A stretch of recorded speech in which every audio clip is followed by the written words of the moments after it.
So these websites will help you when buying shares in Zimbabwe. So number one, we have African Financials. This is the first website I started using when I started buying shares on the ZSE and VFEX. And so I just think out of all the websites, it has collected information. It has a broad information category. And I think this is the best website you can use, especially if you're in Zimbabwe. There are other websites, of course. However, I think this website is pretty much very good. So if you go on the website, you actually see that there is a list of stock exchanges. So you can see here on share prices, you see a list of stock exchanges. Most of these are African stock exchanges like Lusaka, Malawi, Dar es Salaam, Nigerian as well. There is just quite a number of stock exchanges there. And you can also search by countries. So we have Tanzania, Nigeria, Mauritius, Botswana, Zimbabwe, etc. And I think that's good, especially if you are investing in multiple stock exchanges from different countries. If you are doing that, then I think this website will also assist you with that. By the way, if you haven't subscribed, then make sure you subscribe. And if you like this content, make sure you also like and share. Then if you go on ZSE, for example, you will see a tabulated format of companies there. So you see companies, like these are the company names. You'll see their current prices is at the date. This is the date. You also see the change. This is daily change, like from 27 to 28. What was the change? So it's plus 15%.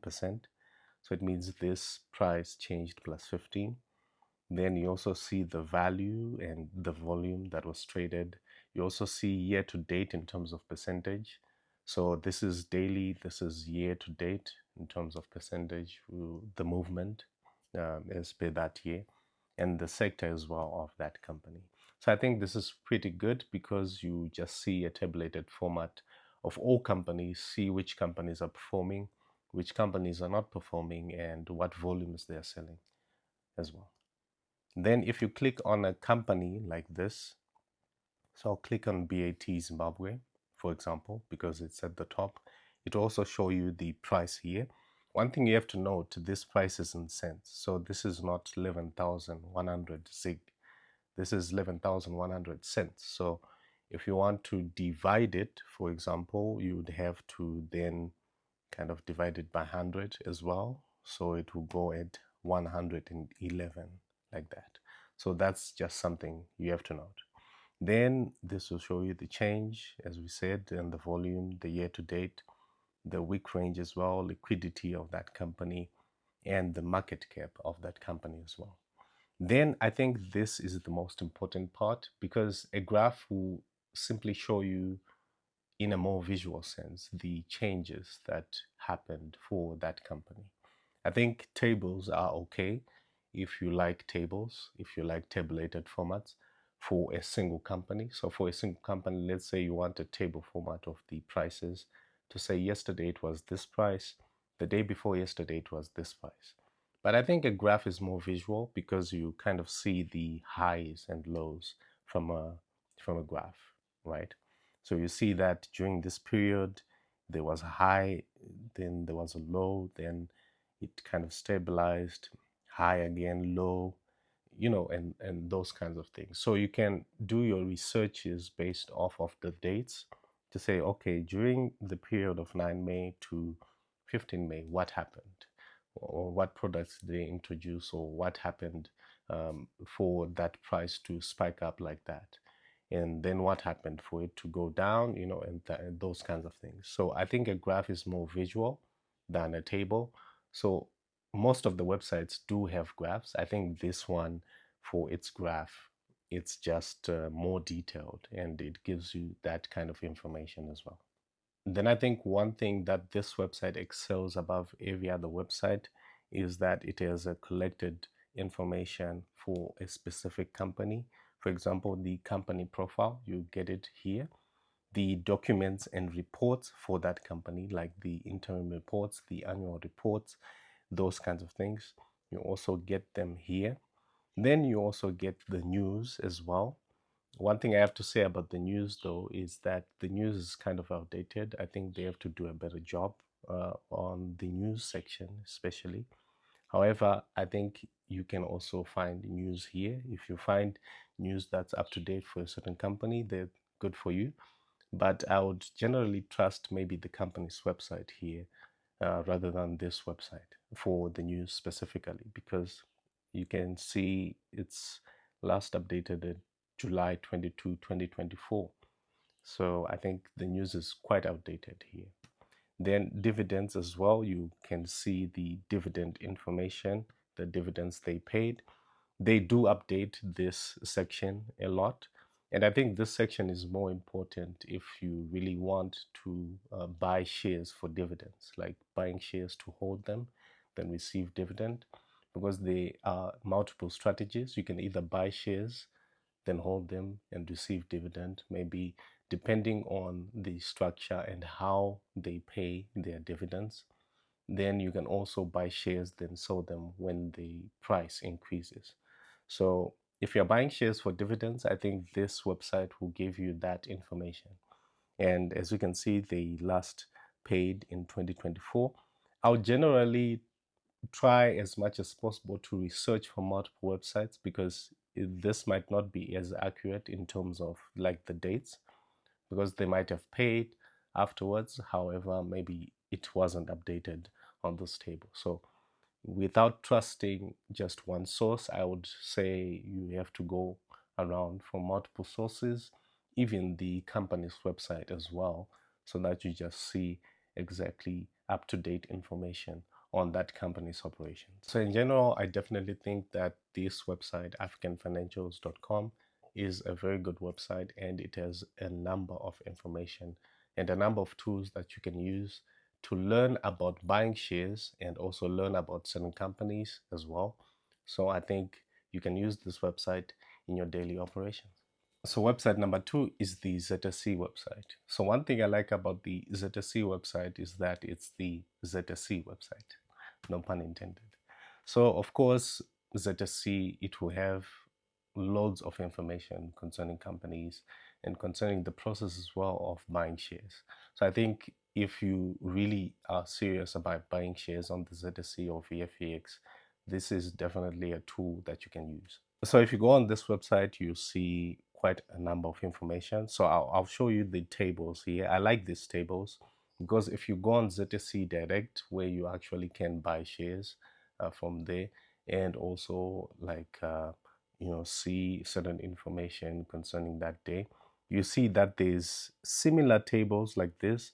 And these ones, although they are not updated in real time, like real time, I think it just takes like a few minutes or just a few minutes. If the price changes for a certain company and you just refresh your page whilst the market is still open, you see that price change there, and they will actually show you. So this is quite a good website, I feel.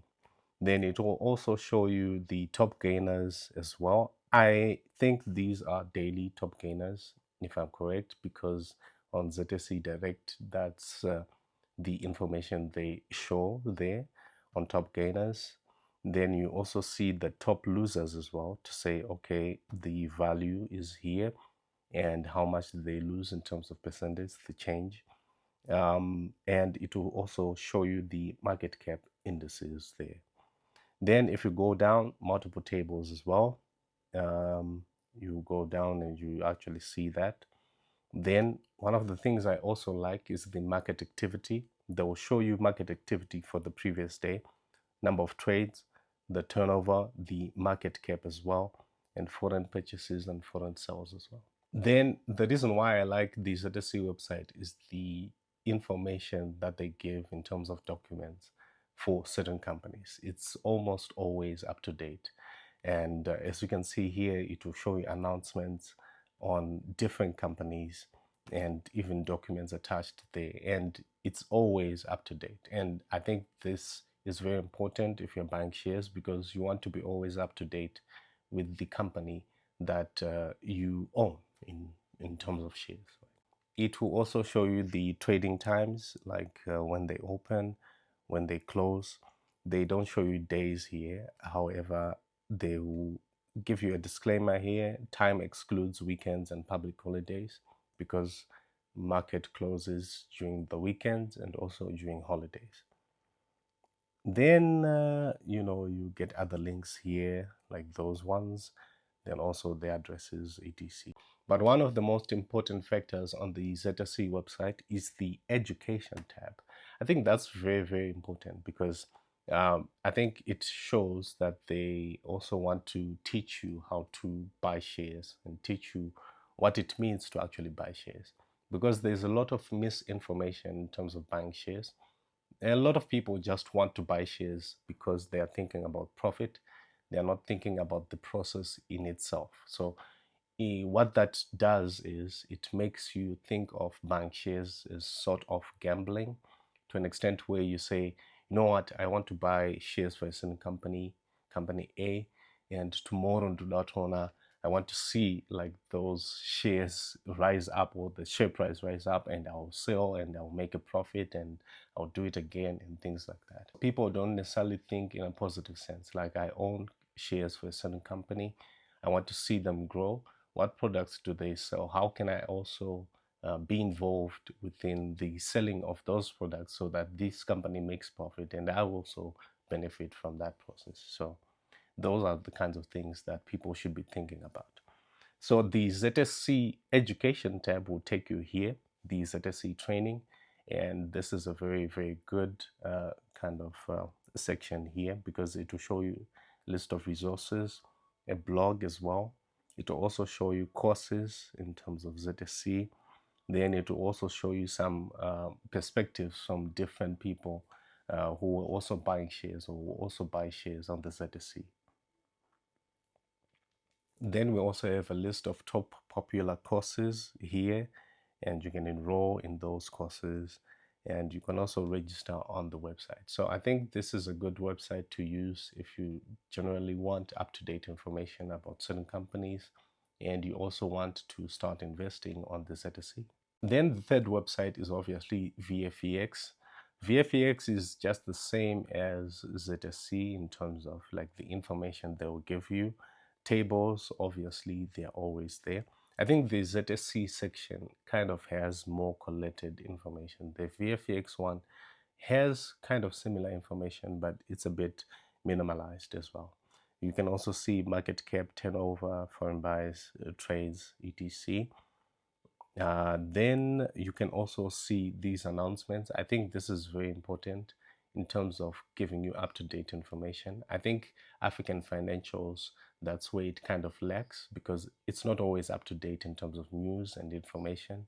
So these websites are definitely up-to-date most of the times. Then you also see notice shareholders, etc., those kinds of things.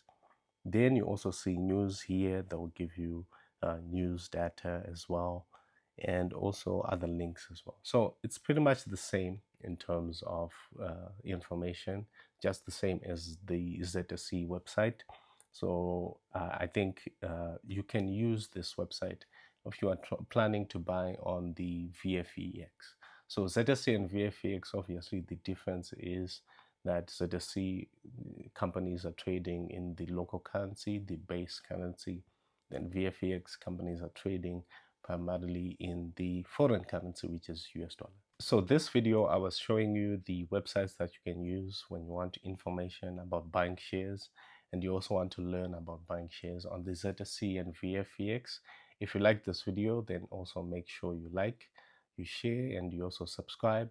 If you like this type of content and you want to watch more, comment down below what you want to watch and what you want to learn, and I'll make sure I create a series or a video concerning that. Peace.